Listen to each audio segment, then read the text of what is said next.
Ek groet julle in die naam van God wat jou geskaap het. Ek groet jou in die naam van Jesus wat jou gered het. En ek groet jou in die naam van die Gees van God wat jou gevul het. Vader, Seun en Heilige Gees. Kom ons bid saam.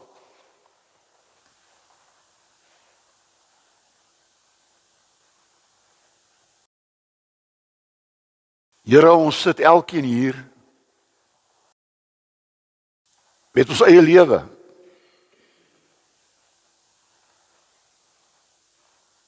Ons elkeen het 'n pad geloop tot waar ons nou is.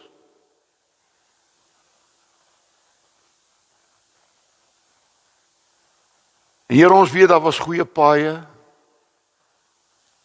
daar was slegte paaie, daar was reguit paaie, daar was krom paaie, daar was afdraai paaie. Maar nou is ons hier. Nou is ons hier. En ons is hier nie omdat ons goed is nie. Ons is hier enkel en alleen uit genade.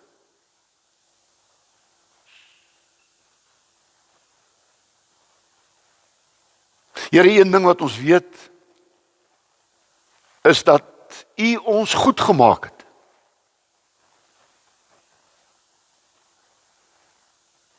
In U skepingsverhaal staan daar, toe U ons gemaak het as mens, het U gesê dit is baie goed.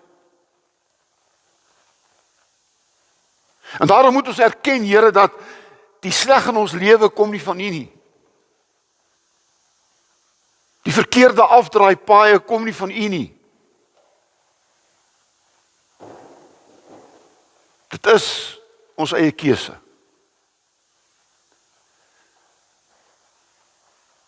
Here, van ons is dankbaar vir waar ons nou is. Maar vir sommige van ons is dit miskien nie so goed nie. Iemand wat inluister is miskien nou op 'n plek waar dit baie sleg is, waar dit donker is.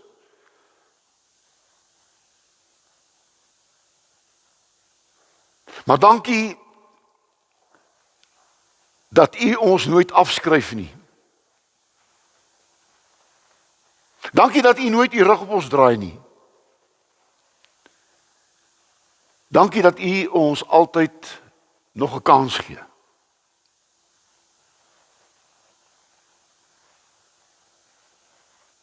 En daarom wil ons U daarvoor dankie sê.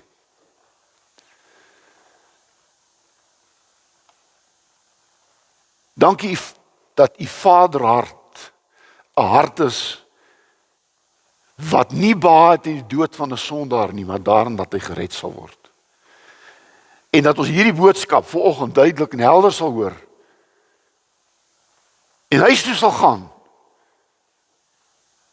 met groot dankbaarheid in ons harte in Jesus se naam. Amen.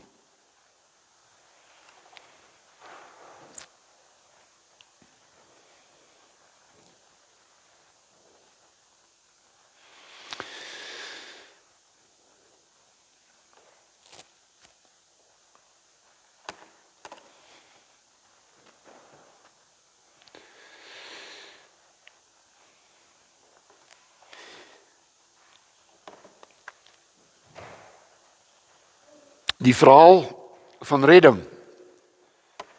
Die tekswoord vir oggend is in Lukas 19. Lukas 19 vers 10. En dit is die gedeelte net nadat Jesus vir Saggeus gered het. Nadat hy vir Saggeus gered het, want Jesus het gesê, vandag het daar redding gekom vir hierdie huis. Vandag het daar redding vir hierdie huis gekom. Toe hierdie Saggeus uit die boom uit geklim het. Die Seun van die mens het immers gekom om te soek en te red wat verlore is. Die Seun van die mens het immers gekom om te soek en te red wat verlore is. Ek dink een van die mooiste verhale wat ooit vertel is en vertel kan word, is die verhaal van redding. Want jy sien, hierdie verhaal is nie geskryf met pen en ink nie. Hierdie verhaal is geskryf met die bloed van Jesus. En daarom is hier nie 'n goedkoop verhaal nie. Hierdie is 'n duur verhaal. Hier is 'n verhaal wat jy moet lees met ongelooflike dankbaarheid in jou hart. Want jy sien, dis jou verhaal. Dis jou verhaal.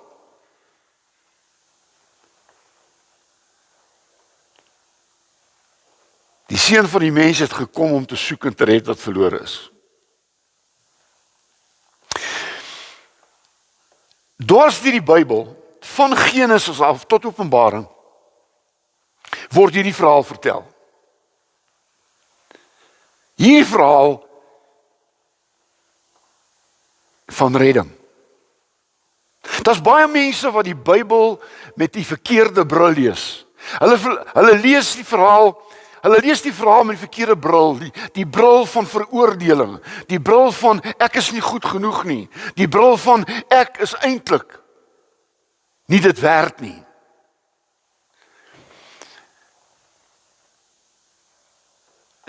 Ek het nuus vir jou. Hierdie verhaal van redding vertel een ding, baie duidelik, en dit is dat God het jou goed gemaak. Ja, luister mooi, God het jou goed gemaak. Genesis 1:27 staan daar, God het die mens geskep om sy verteenwoordiger, sy beeld te wees op aarde. As 'n vertaling wat sê, God het jou gemaak om soos hy te wees. Ek en jy is God se beeld. Ek wil dit vir u sê, God het hom in jou gedeponeer. En daarom mag jy nooit toelaat dat die foute en die omstandighede hierdie verhaal vir jou skryf nie.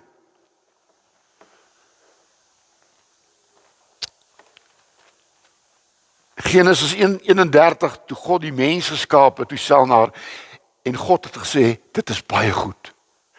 Luister mooi na my vanoggend. Jy sien net goed in die oë van God nie.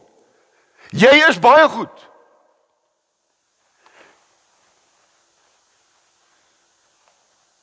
Ek het op 'n bord gelees eenmal, God doesn't make any junk.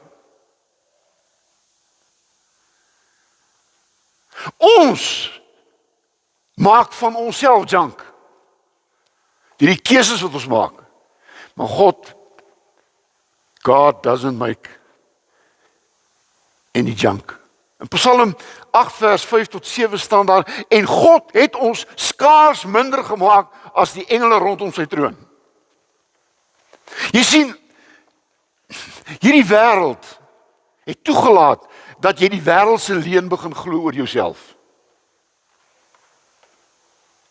Omdat jy vaskyk teen die foute, dat jy vaskyk teen die verkeerde dinge in jou lewe, dat jy vaskyk teen hoe jy groot geword het, dat jy vaskyk daar waar ek groot geword het, aan die kant die spoorlyn. En God het jou goed gemaak.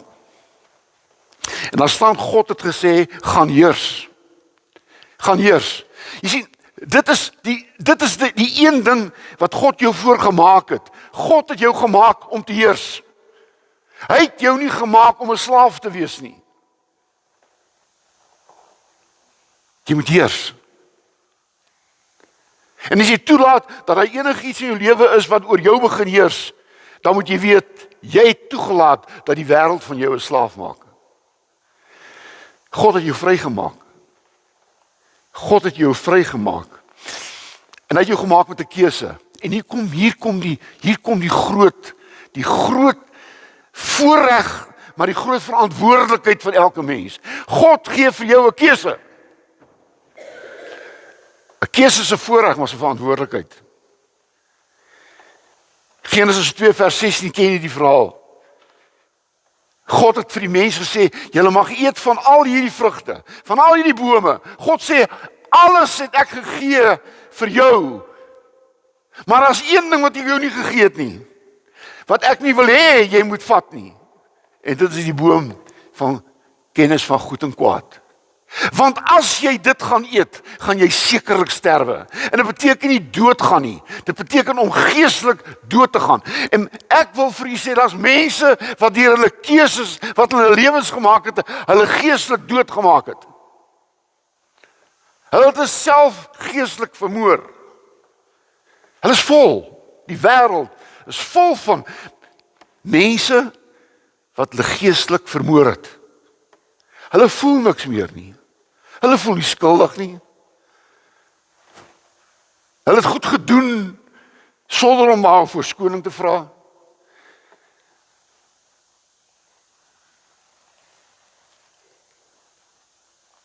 En weet jy wat?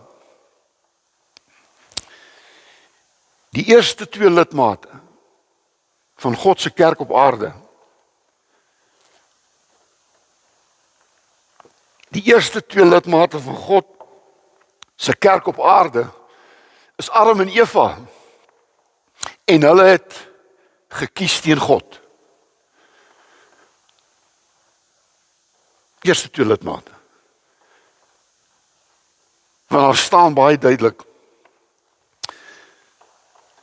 dat die vrou het besef, en dis hierdie woorde, en die vrou, dit gaan oor vrou en man, het hierdie vrug wat God haar verbied het, vir hulle verbied het vir hulle aanhoudend aantrekliker en aantrekliker geword. Want jy sien, dit wat vir jou kwaad is, wat vir jou kwaad doen, is baie keer die ding wat jy met jou hele lewe lank begeer. Dis asof jy nie jou hande daarvan kan afvat nie. En daar is nou soveel mense wat hierdie vrug eet en die prys betaal. Die prys betaal wat Adam en Eva betaal het. Die prys om te besef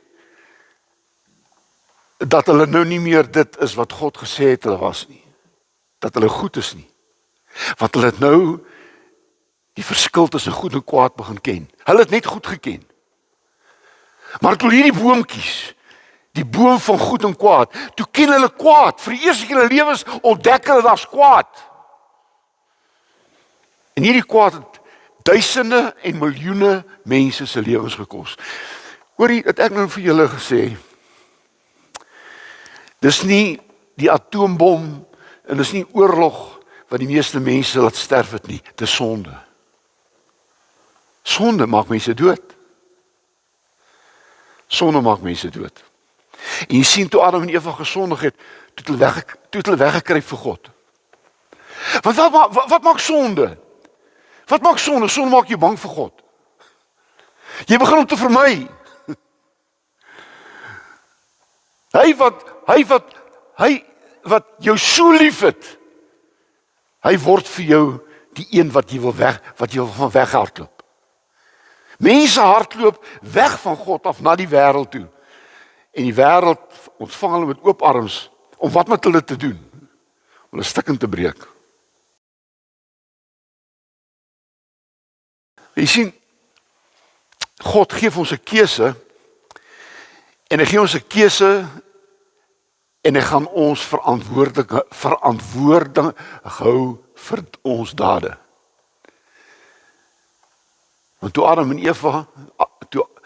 en Eva wegkruip, toe vra God vir hulle, waar is julle? Hy weet waar is hulle. Waar is julle? Julle is op die plek waar julle nie moet wees nie. Julle is op die plek waar julle lewens nou is wat ek dit nie voor gemaak het nie. En hoe van ons kom daar? Die verlore seun het in 'n varkhok gekom. Hy is nie gemaak vir 'n varkhok nie. Hoe het daar gekom? En dan sê God vir Eva, wat het jy nou gedoen? Want jy sien, God roep jou tot verantwoordelikheid. En ek wil vir julle sê, vir myself, jy weet nou my luister, God gaan jou verantwoordelik neem vir jou eie lewe. Ons gaan voor God staan oor ons eie lewe. En God sê vir Eva, wat het jy nou gedoen? Of hy sê vir Adam, en wat het jy nou gedoen? En Adam sê, die vrou wat jy my gegee het. En God sê vir die vrou, en wat het jy nou gedoen? Sy sê, die slang het my laat. Want dis ons probleem. Dis hoekom baie mense nooit by redding uitkom nie. Dis hoekom baie mense nie gered word nie. Want hulle erken nie die fout wat hulle gemaak het nie. Hulle erken nie dat hulle nou redding nodig het nie. As jy daar in die see besig is om te verdrink, en die lewensredder gooi die reddingstou vir jou uit, en jy sê, man, ek kan swem, al weet jy verdrink. Ek het dit nie nodig nie. So verdrink baie mense. As daai reddingstou uitgegooi na jou, dan is daar nie tyd om te maak of jy goed kan swem nie. Dan moet jy gryp. Want dit is die verskil tussen lewe en dood. Jy sien, toe Dawid gesondig het, oorspel gepleeg het, want ons het nou die lied gehoor, maar gee my die hart van 'n Dawid. En jy weet, Dawid was 'n man na God se hart, en hy het oorspel gepleeg. Maar wat doen hy toe? Hy begin sy sonde toesmeer. Hy begin maak asof hy so 'n goeie man is. Hy vat hierdie vrou wat hy van 'n ander man gevat het en maak dit sy vrou en hy maak hy man dood. En hy dink hy gaan wegkom. Ek sê dit vir myself, ek sê vir ons almal, jy gaan nie wegkom nie. Jy gaan nie wegkom nie.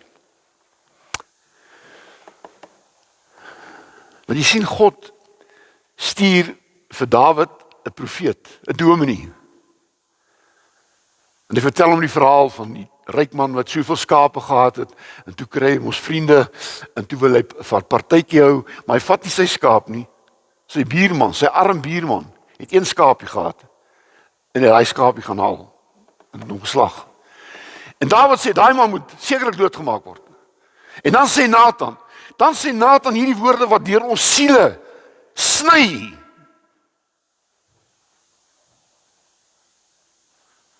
Jy is die man. Jy's die man.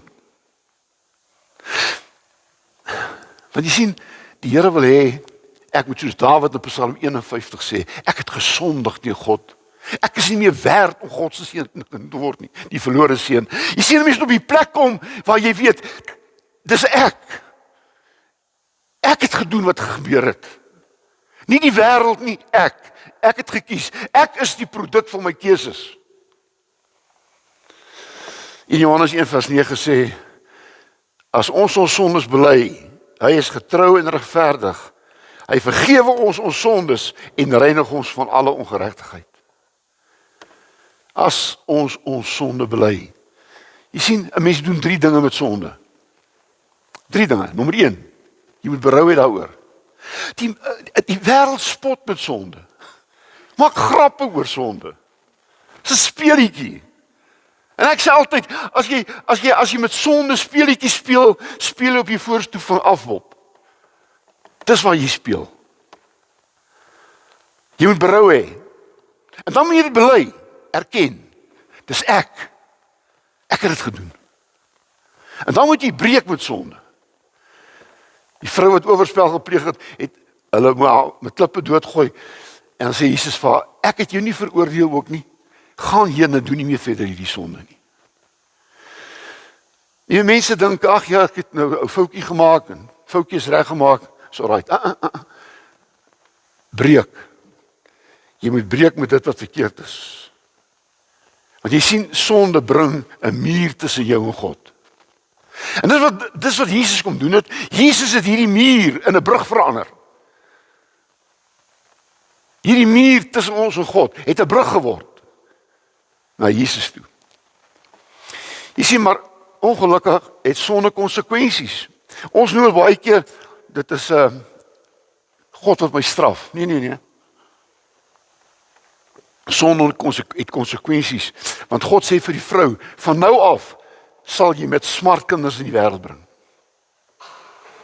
Dis 'n konsekwensie. Dis die konsekwensie van jou verkeerde sonde, van jou sonde. Hy sê vir Adam, in die sweet van jou aanskyn sal jy jou brood verdien. Hierdie aarde gaan nou vir jou peste oplewer, dorings en distels. Konsekwensie. Die konsekwensie van jou sonde. Die eerste keer hoor ons van vloek. Hierdie aarde wat julle moet na gekyk het, hierdie aarde wat ek gesê het gaan heers oor, hierdie aarde word nou 'n vloek. En daarom sê jy swaar kry. Die aarde wat jou beste vriend moet wees, word jou grootste vyand. Die natuur is besig om ons swaar te laat kry. Wat ons gedoen het aan die natuur rondom ons. Kom ek sluit af. Die verhaal van redding. Jy sien, want God kom en hy red mense. God het Adam en Eva gered. Hy kon hulle weggejaag het. Hy kon vir hulle gesê, julle is 'n mislukking. Die eerste 2 mense, die eerste 2 lidmate van my gemeente, 'n mislukking. Hy het dit nie gedoen nie. Hy sê vir die mens, waar is jy? En ek wil dit vir u sê, God sal vir jou altyd vra, waar is jy? Waarom doen jy dit? Waarmee is jy besig? Hoekom doen jy dit? Ons hou nie van sulke woorde nie. Ons hou van lekker preke. Is nie so sleg nie. Geniet jou lewe. Maar wanneer God jou in 'n hoek kom en hy sê vir jou, waar is jy? Wat hy vir Elia gesê het onder die besembos, wat soek jy hier? Wat soek jy hier?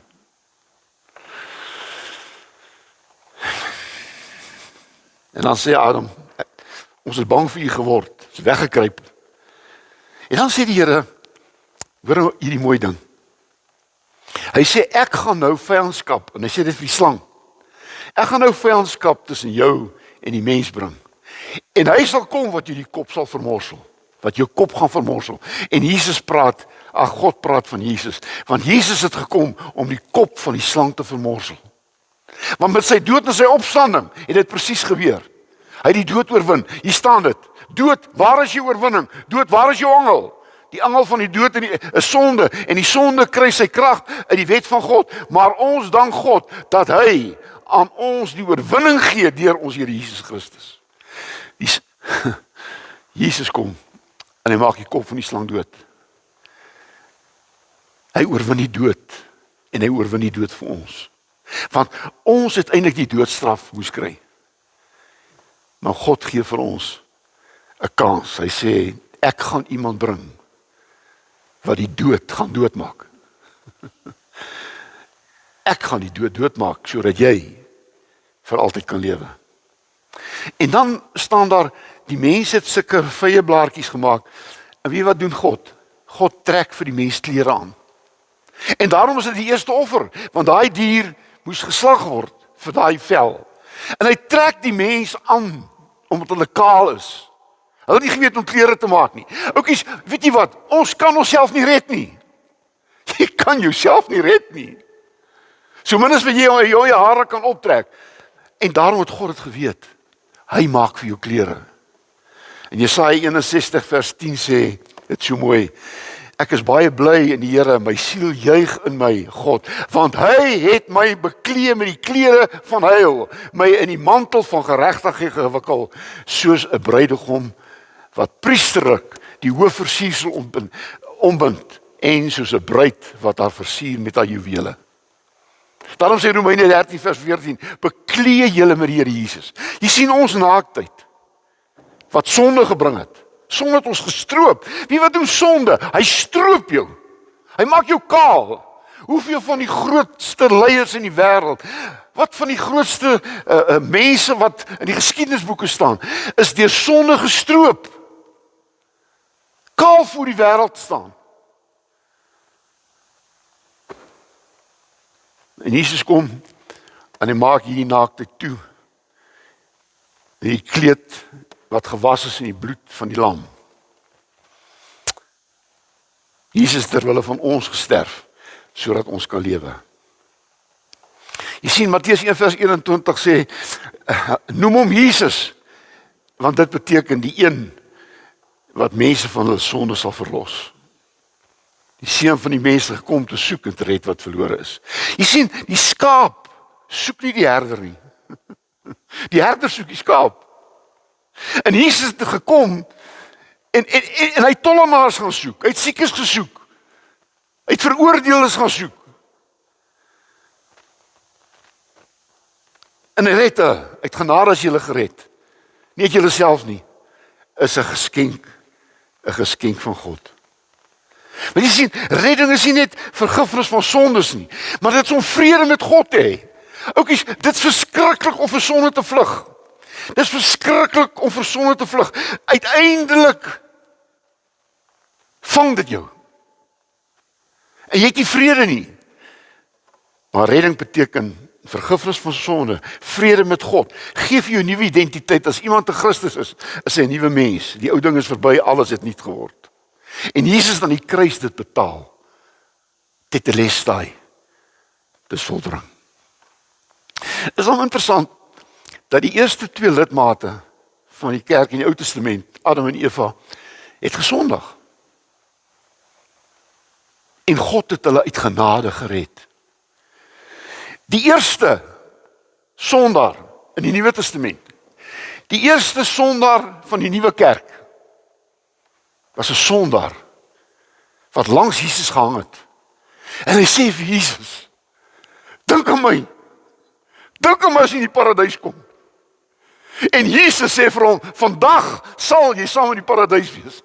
Op die kruis, aan die kruis, sien ons die eerste mens in die Nuwe Testamentiese kerk wat gered word. Moordenaar.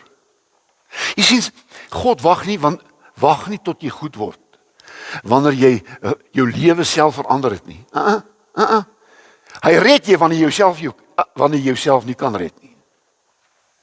Hierdie moordenaar was nooit in 'n kerk nie. Hy het nooit 'n Bybel gelees nie. Hy weet van die goed niks.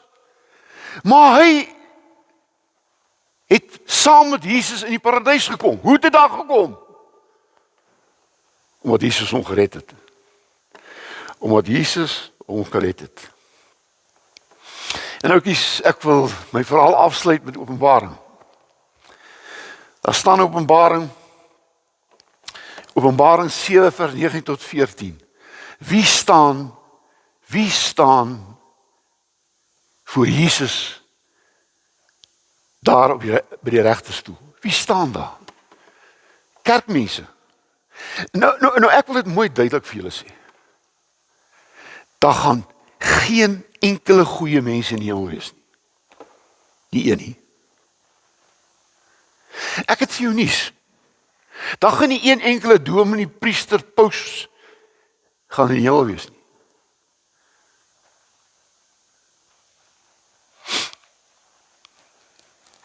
Daar gaan nie een enkele kerkmens in die hemel wees nie.